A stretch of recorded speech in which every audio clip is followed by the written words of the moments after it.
Hola a todos nuevamente, bienvenidos una vez más a un nuevo episodio en Recomendaciones con Fran. Y en el episodio de hoy vamos a estar hablando de un libro de divulgación que terminé hace muy poquito de leer y que es sumamente interesante para corrernos un poco de los libros y las novelas así más clásicas, de los libros de thrillers y demás. Y vamos a hablar de este libro de divulgación científica y me estoy refiriendo nada más ni nada menos que al libro Los secretos de la memoria de Héctor Ruiz Martín. Hace mucho que no traigo un episodio de divulgación, un libro de este tipo. El último que hay en el episodio es el de Happycracia, de la cultura de la felicidad excesiva hoy en día, muy interesante si les interesan ese tipo de temáticas y que lo pueden leer. Así que bueno, sin más nos metemos en este libro. Y acá este libro, Los secretos de la memoria de Héctor Ruiz Martín, un libro de divulgación científica que logra algo muy difícil: explicar con claridad cómo funciona nuestra memoria a través de las historias humanas fascinantes, investigaciones neurocientíficas y muchas preguntas que probablemente nunca te hiciste sobre lo que recordás y lo que olvidás. En este libro se van a abordar un montón de temáticas, pero una pregunta fundamental es ¿por qué recordar nos hace humanos? Por ejemplo, aunque todas las especies tienen memoria. La idea que atraviesa todo el libro es tan poderosa como simple. No hay una identidad sin memoria. Desde que nacemos hasta que envejecemos, todo lo que somos, nuestros gustos, vínculos, decisiones, traumas, logros, pérdidas, está mediado por la memoria, de una forma u otra. El autor nos recuerda algo clave: no recordamos como una cámara ni almacenamos como un disco rígido, sino que la memoria no es una caja de archivos, sino un proceso activo, plástico, emocional y profundamente humano, porque la memoria humana, si algo va a dejar claro este libro, es que es sumamente compleja, sumamente fascinante de estudiar por los tipos de memoria que tenemos: memoria a corto plazo, memoria a largo plazo, las subdivisiones dentro de cada tipo de memoria que son diferentes, la creación de falsos recuerdos, etcétera. Y metiéndonos un poquito más de lleno en el libro, vamos a ver que el libro está estructurado en 7 capítulos. Y en estos capítulos el autor va a plantear diferentes temáticas, va a plantear diferentes problemas, si se quiere llamarlo así, en relación a a la memoria, pero todas cosas que nos vamos a haber preguntado. Por ejemplo, el capítulo 1 se dedica a hablar sobre la esencia de la memoria, una introducción a los tipos de la memoria, las implicaciones que la memoria tiene para la vida cotidiana. También en el capítulo 2 nos va a hablar de los confines de la memoria, que va a explotar la capacidad ilimitada que tiene nuestra memoria para la memorización y cómo es que algunas personas destacan memorizando cosas y son pródigos en eso y ganan torneos. Bueno, algo que se plantea en el libro es que las personas que ganan competencias de memoria, salvo muy raras excepciones, en realidad lo único que hacen es que son grandes memorísticos, es decir, tienen técnicas de memorización muy avanzadas para ciertas cosas. Y da el ejemplo de la campeona mundial, si no me equivoco, era de objetos. Bueno, en recordar listas de palabras, objetos, era buenísima, pero cuando se le pedía que recordara la misma longitud o la misma cantidad de secuencias numéricas que palabras, tenía un rendimiento esperable al resto de la población, sin estos superpoderes. Entonces podemos ver cómo la memoria también va a ser maleable, adaptable, va a cambiar, no todo es igual, y lo va a contar también algunas cosas a través de unos casos fascinantes de la memoria humana, ¿no? Va a contar como, para los que han leído a Borges, el cuento de Funes el Memorioso, que no podía olvidar nada. Bueno, hoy hay un caso real de una mujer que no podía olvidar nada y eso era una carga insoportable para ella, porque se acordaba de todo, o personas que por una operación han perdido la memoria y no pueden crear nuevos recuerdos, o acordarse de cosas de su pasado. El capítulo 3 nos va a hablar sobre la rapidez con la que memoria olvida y la formación de recuerdos. Analiza cómo se forman y se olvidan los recuerdos. También esto lo va a llevar al ámbito académico y va a explicar por qué a veces cuando sentimos que sabemos algo en realidad es más probable que lo terminemos olvidando porque no nos acordamos de lo que está pasando, por la famosa curva del olvido. También va a hablar del en capítulo 4 la persistencia en olvidar, ¿no?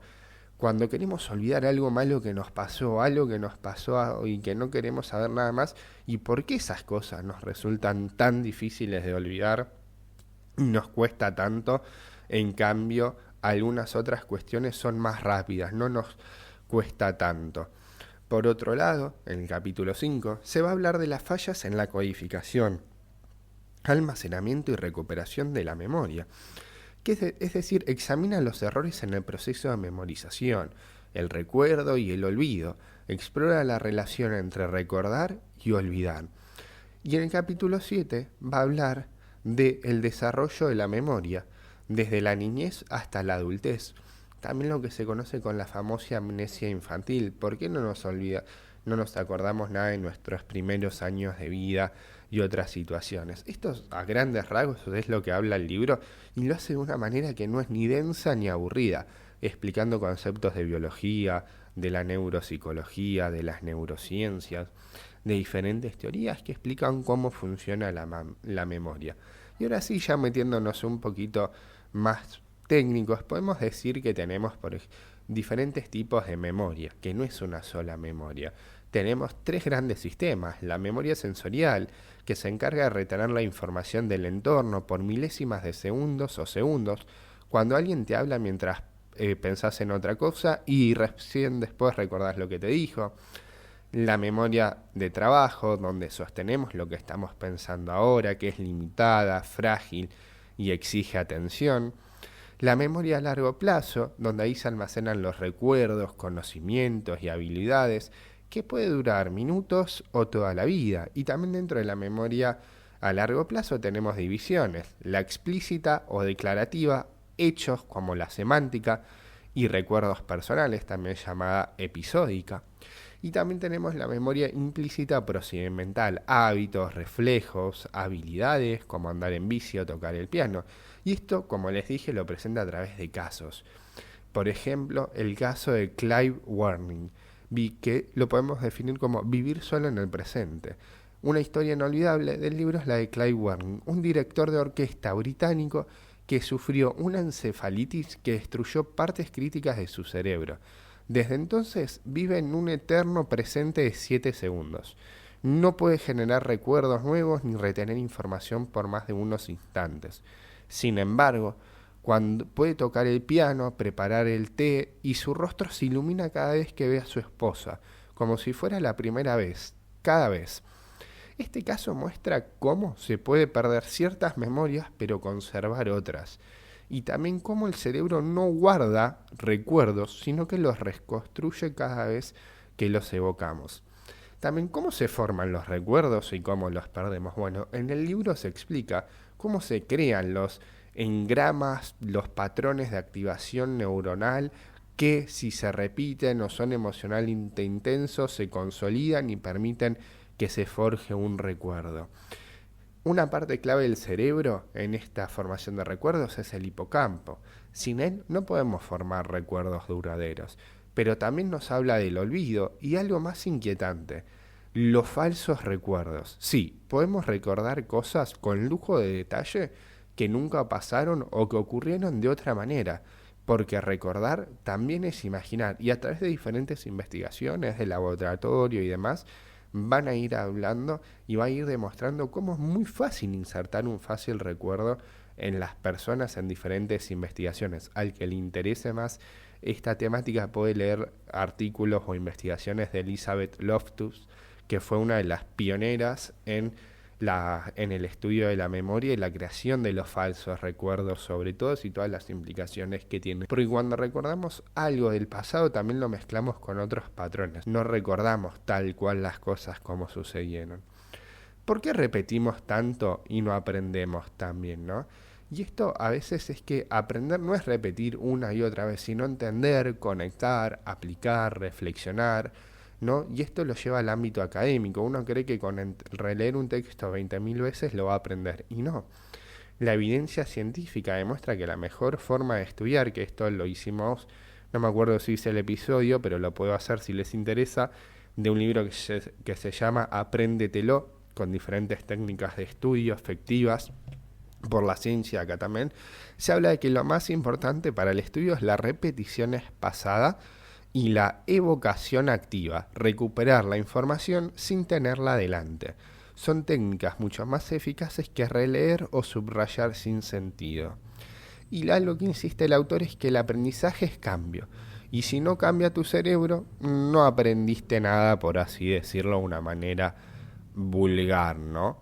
Y otro gran aporte del libro también es cómo se entrelaza la memoria y la emoción, ¿no? Porque recordamos más lo que nos conmueve, lo que nos sorprende, también lo que nos asusta y también nos cuenta que los recuerdos son moldeables, manipulables e incluso pueden reescribirse cada vez que los traemos al presente. Esto nos pone frente a una responsabilidad, cómo cuidamos nuestra memoria, cómo ayudamos a otros a aprender y cómo podemos usar lo que sabemos de la neurociencia para vivir mejor.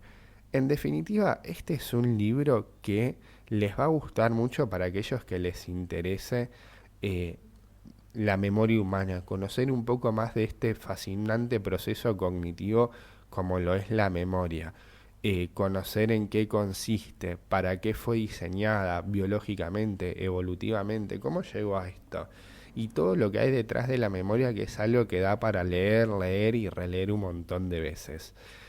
Entonces, desde mi lado yo les puedo decir que este libro lo recomiendo muchísimo si te interesa la psicología, la educación, la neurociencia o simplemente querés entender cómo funciona tu mente, específicamente la memoria. No hace falta tener conocimientos previos, es un libro pensado para el lector común, no afina a ninguna de estas disciplinas, a eso me refiero con lector común, es claro, cálido, humano y un libro que no solo enseña, sino que también permite aprender. Permite, bueno, me estoy contradiciendo, ¿no? Pero permite aprender más a largo plazo, aprender más a cosas del día a día. Porque entender cómo funciona la memoria también es empezar a entender quiénes somos y cómo llegamos a hacerlo en muchos casos. Y esto fue todo por hoy en Recomendaciones con Fran. Si te gustó el episodio, podés seguirme en Instagram y en TikTok para más reseñas y contenidos breves sobre libros. En Instagram como Recomendaciones con Fran y en TikTok como Fran Caparelli, todo junto con doble P y doble L. Y nos vemos en el próximo episodio.